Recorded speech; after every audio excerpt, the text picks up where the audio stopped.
जय श्री कृष्णा। पुत्रदा एकादशी व्रत कथा। पूर्वकाल की बात है। भद्रावतीपुरी में राजा सुकेतुमान राज्य करते थे। उनको रानी का नाम चंपा था। राजा को बहुत समय तक कोई वंशधर पुत्र नहीं प्राप्त हुआ, इसलिए दोनों पति पत्नी सदा चिंता और शोक में डूबे रहते थे।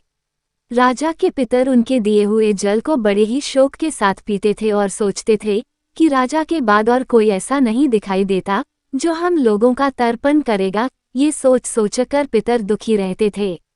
एक दिन राजा घोड़े पर सवार हो गहन वन में चले गए। पुरोहित आदि किसी को भी इस बात का पता न था। मृग और पक्षियों से सेवित उस सघन कानन वन में राजा भ्रमण करने लगे। मार्ग में कहीं सियार की बोली सुनाई पड़ती थी तो कहीं उल्लुओं की। जहां तहां रीछ और मृग दृष्टिगोचर हो रहे थे। इस प्रकार घूम घूम कर राजा वन की शोभा देख रहे थे। इतने में दोपहर हो गया। राजा को भूख और प्यास सताने लगी। वे जल की खोज में इधर उधर दौड़ने लगे। किसी पुण्य के प्रभाव से उन्हें एक उत्तम सरोवर दिखाई दिया, जिसके समीप मुनियों के बहुत से आश्रम थे। शोभाशाली नरेश ने उन आश्रमों की ओर देखा तो उस समय शुभ की सूचना देने वाले शकुन होने लगे। राजा का दाहिना नेत्र और दाहिना हाथ फड़कने लगा, जो उत्तम फल की सूचना दे रहा था। सरोवर के तट पर बहुत से मुनि वेद पाठ कर रहे थे। उन्हें देखकर राजा को बड़ा हर्ष हुआ। वे घोड़े से उतरकर मुनियों के सामने खड़े हो गए और पृथक पृथक उन सबकी वंदना करने लगे। ये मुनि उत्तम व्रत का पालन करने वाले थे। तब राजा ने हाथ जोड़कर बारंबार दंडवत किया। तब मुनि बोले, राजन, हम लोग तुम पर प्रसन्न हैं। राजा बोले, आप लोग कौन हैं? आपके नाम क्या हैं तथा आप लोग किस लिए यहाँ एकत्रित हुए हैं? ये सब सच सच बताइए।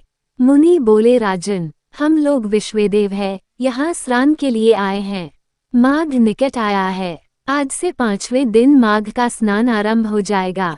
आज ही पुत्रदा नाम की एकादशी है, जो व्रत करने वाले मनुष्यों को पुत्र देती है। राजा ने कहा, विश्वेदेवगण, यदि आप लोग प्रसन्न हैं तो मुझे पुत्र दीजिए। मुनि बोले, राजन, आज के ही दिन पुत्रदा नाम की एकादशी है। इसका व्रत बहुत विख्यात है। तुम आज इस उत्तम व्रत का पालन करो।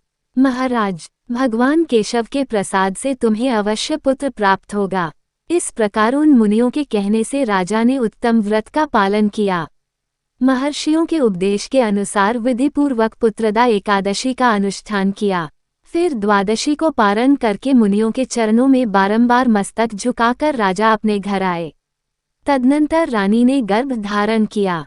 प्रसवकाल आने पर पुण्यकर्मा राजा को तेजस्वी पुत्र प्राप्त हुआ, जिसने अपने गुणों से पिता को संतुष्ट कर दिया।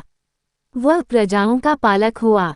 इसलिए राजन, पुत्रदा का उत्तम व्रत ही अवश्य करना चाहिए। मैंने लोगों के हित के लिए तुम्हारे सामने इसका वर्णन किया है।